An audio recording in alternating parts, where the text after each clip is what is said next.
Welcome to the podcast summary of Auschwitz concentration camp.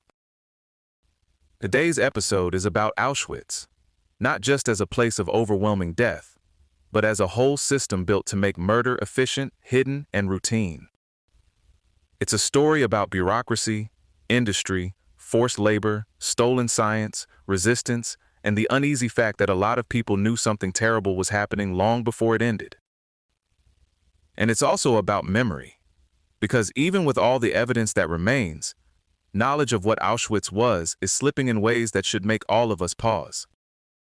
Auschwitz wasn't one camp. It was a complex of more than 40 camps, including Auschwitz, Birkenau, which became the main extermination site, and Monowitz, the labor camp tied to IG Farben. Between 1940 and 1945, at least 1.3 million people were deported there, and at least 1.1 million were murdered. That makes it the largest single-site mass murder in history. One detail that really matters here is how the numbers can mislead if you don't know how the system worked. Of the roughly 1.095 million Jews deported to Auschwitz, around 865,000 were killed without ever being registered as prisoners. Usually they were murdered almost immediately after arrival. So even the camp's own records conceal the scale of the crime, because most victims were erased before they officially existed on paper. Auschwitz began in 1940 mainly as a camp for Polish political prisoners, but after the invasion of the Soviet Union and the Wannsee Conference, it expanded into a central killing site for Jews from across German-occupied Europe. And what's chilling is how ordinary pieces of administration got folded into mass murder. Train schedules, euphemistic paperwork, selections by doctors, fake disinfection procedures, Zyklon B gas, crematoria, and then the deliberate destruction of evidence. People arrived by rail, were divided within minutes into forced labor or death, and many had no idea what that selection actually meant. That speed mattered. It kept people disoriented, kept the machinery moving, and let the camp process human beings the way a factory processes raw material. Auschwitz was also tightly connected to private industry, which is one of those facts that should never be left in the footnotes. IG Farben built the Monowitz camp to supply labor for its Buna synthetic rubber plant. Krupp and Siemens ran additional satellite camps too. IG Farben paid the SS about 3 or 4 Reichsmark per prisoner for long shifts. It's a brutally transactional detail, and that's the point. Around 35,000 inmates worked at the plant in 1943 and 1944. And about 23,000 of them died from starvation, disease, exhaustion, and abuse. So Auschwitz wasn't only a killing center. It also linked genocide to a broader economic system that treated captive people as disposable labor inputs. For those not killed immediately, daily life was organized around degradation.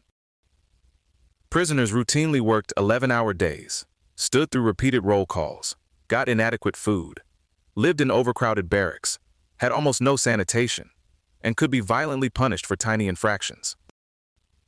In some barracks, hundreds of people slept in stacked compartments with barely enough room to lie down. Even rest was rationed into misery. The camp also sorted people constantly: colored triangles, serial numbers, tattoos, and prisoner functionaries, like Kappas, who were given power over others while the SS stayed firmly in control. Primo Levi described this as a world of lower-level satraps with near-absolute power, and that gets at something important. The system didn't just imprison people. It engineered hierarchy, fear, and humiliation into everyday life. Auschwitz was also used for pseudoscientific experiments that were cruel, invasive, and often lethal. Karl Kloberg carried out sterilization procedures. There were X-ray experiments, tuberculosis studies, and Joseph Mengelé's experiments on twins, dwarfs, and Romani children. Some of this overlapped with commercial research. Bayer, which was then part of IG Farben, paid the camp for female prisoners to be used in anesthetic tests. Those subjects died, and the company requested another group. There are moments in this history where the language gets very calm, and somehow that makes it feel even colder. Even under that level of repression, prisoners resisted. At least 802 prisoners attempted escape, and 144 succeeded. Witold Pilecki even deliberately entered Auschwitz, built an underground network, and smuggled reports to the Polish resistance. Prisoners also documented what was happening. They buried diaries and smuggled out photographs of the gas chambers. On October 7, 1944, the Sonderkommando revolt killed 3 SS personnel and damaged crematorium IV. And the report by escapees Rudolf Vaubibe and Alfred Wetzler helped expose the extermination process and contributed to stopping the deportation of Hungarian Jews. Even in a place built to erase people, some still managed to force the truth outward. The Allies were receiving reports about Auschwitz as early as 1941, and the question of why they did not bomb the camp or its rail lines is still intensely debated. Critics argued the killing infrastructure could have been attacked.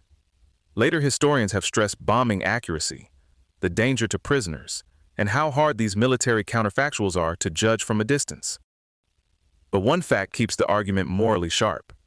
A Polish underground report explicitly passed along prisoners' requests that the camp be bombed to create a chance for escape. That doesn't settle the debate, but it does show the terrible gap between knowing mass murder is happening and deciding whether to risk a dangerous intervention. In January 1945, as the Red Army approached, the SS forced roughly 58,000 prisoners west on death marches and killed those who couldn't keep going. An estimated quarter of the detainees died during that evacuation. The camp was liberated on January 27, 1945. About 7,000 prisoners were found alive, along with thousands of kilograms of human hair and huge quantities of clothing and shoes left behind by victims. After the war, accountability was strikingly limited. Only about 15% of Auschwitz SS personnel ever stood trial. Commandant Rudolf Höss was executed at Auschwitz in 1947, but compared with the scale of the crimes and the roughly 6,335 SS personnel involved, post-war prosecution was thin. Auschwitz became the dominant physical symbol of the Holocaust, partly because it combined such a vast death toll with an industrial camp complex that left behind more witnesses and material evidence than many single-purpose killing centers. That visibility matters, because memory does not take care of itself. A 2017 survey found that 40% of German 14-year-olds did not know what Auschwitz was. A 2018 U.S. survey found that 66% of millennials could not identify it. So museums at the site, survivor memoirs, and International Holocaust Remembrance Day are not only acts of commemoration, they're defenses against historical amnesia. And honestly, that may be one of the clearest lessons here. A system like this was built by people, justified by paperwork, supported by institutions, and too often met with delay.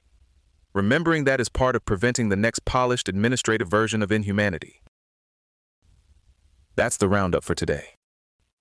If there's one thing worth carrying forward from this history, it's that facts need tending. Memory does too. Thanks for listening. This episode was generated by Podkey. Create your own at podkey.fm.